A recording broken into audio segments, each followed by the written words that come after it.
Well, just after midnight, the night before Donald Trump left Washington, headed for Israel and Egypt, he had one of his most serious hallucinations yet.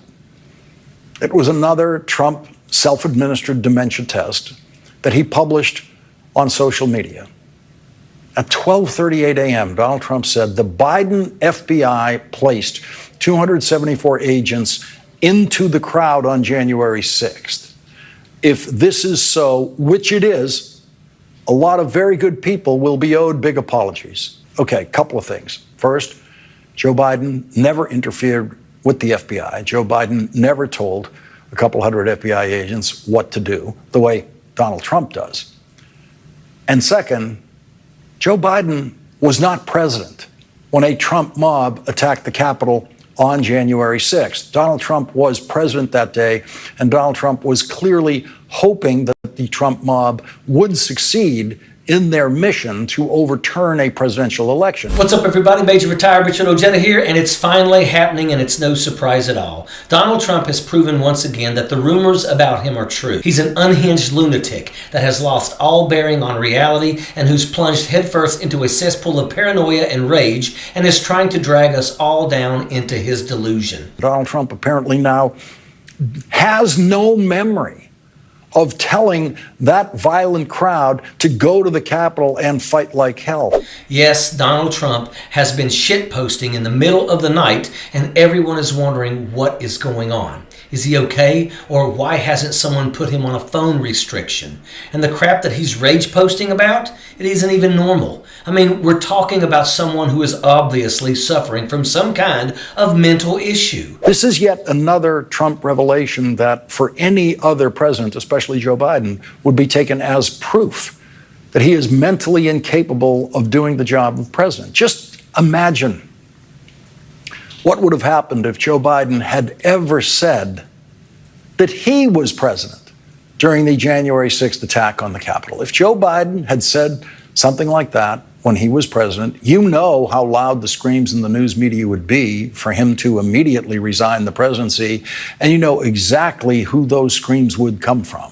Let's be real. From his out-of-the-blue confetti tweet to his "my nuclear button is bigger" meltdown, Donald has brought some seriously negative attention to himself. World leaders have been shocked. MAGA mouthpieces have tried to say he knows what he's saying. It's a big joke. He's having fun.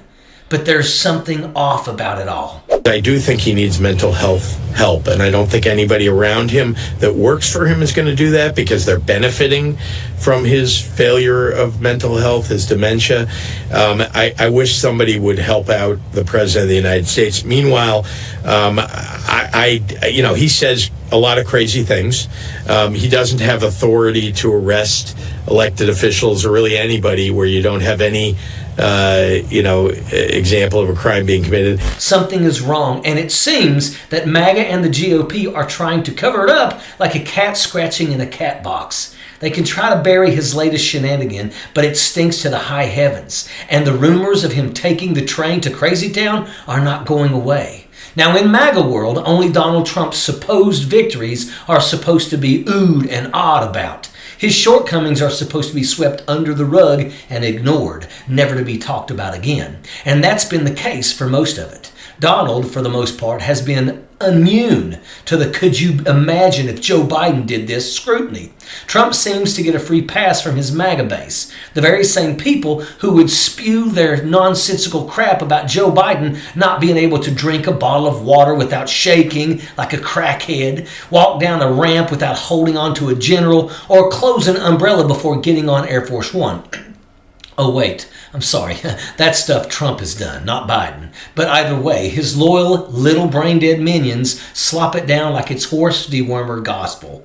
Look, Donald and his whole administration are in it for themselves. He has made billions since taking office. He let Elon Musk dismantle the administrative state and steal our sensitive information. He has threatened world leaders, disrupted the world's economy, attacked another country without the approval of Congress, snatched U.S. citizens off the streets, and sent the military into American cities to deal with the enemy within, us. And while lawmakers like Governor J.B. Pritzker of Illinois are calling for Trump to be removed from office using the 25th Amendment, the call to urgency is getting louder every day in mainstream media. Donald Trump's mental status cannot be overlooked anymore because it's become dangerous. And Lawrence O'Donnell has been driving that point home.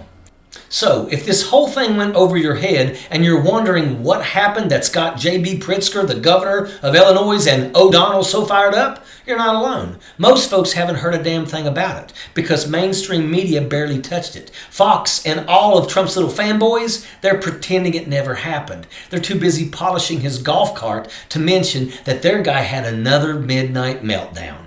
Monday morning, October 12th, 12:38 a.m., Donald Trump decided to unleash what can only be described as a one-man dementia test gone wrong.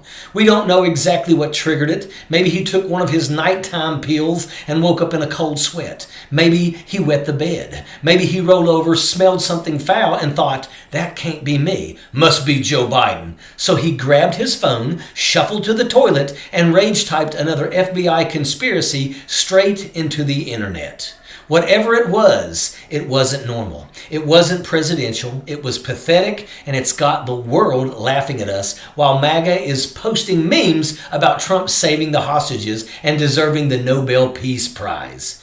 He's the current president, folks. Just let that sink in. The man sitting in the Oval Office, the one with the nuclear codes, is up at 12:38 a.m. hallucinating about Joe Biden commanding an FBI that didn't even answer to him on January the 6th. And we're all supposed to act like that's normal? God, it's dumb. It's dangerous. Joe Biden never interfered with the FBI. He never told a couple hundred agents what to do. That way Donald Trump does every time he wants someone arrested for hurting these feelings. And Biden wasn't even president when Trump's mob attacked the Capitol. So what do you call it when the sitting president of the United States confuses the timeline of history that invents his own villains? That's not leadership. That's cognitive collapse. And that's why Governor J.B. Pritzker is right.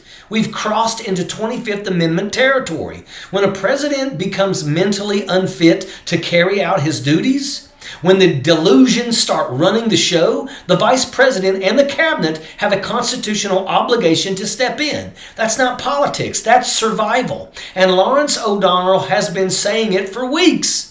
What we're seeing is a collapse. It's a man drifting into dementia in real time, clinging to his phone like it's a life raft, raging at ghosts only he can see. We can't keep pretending this is normal. We can't let him keep lighting the country on fire while everyone's too afraid to take away the matches. The 25th Amendment exists for exactly this kind of crisis. But it's that not enough. Then Article 2, Section 4 damn sure is. That's the clause that gives Congress the power to remove a president for treason, bribery, or other high crimes and misdemeanors. And if turning the military on his own people, destabilizing the economy, and cozying up to foreign dictators doesn't qualify, then what does? This administration has done damage that's going to take years to repair. They've corrupted every branch they could touch, weaponized government against its own citizens, and made a mockery of the office. That's not strength. That's betrayal. Yeah. You know what we can do right now? Call your representatives. Demand an immediate independent inquiry. Call your senators. Show up at town halls. Go ahead and do all that. Because if this lunatic keeps running the show, everything is going to go off the rails. Pritzker was right to sound the alarm. O'Donnell's right to call it what it is. The Constitution gives us the tools. The 25th Amendment or Article 2, use them. Clean house, every last one. Because if we don't, there won't be much left to save. And that is an absolute fact. Sappers clear the way, airborne all the way.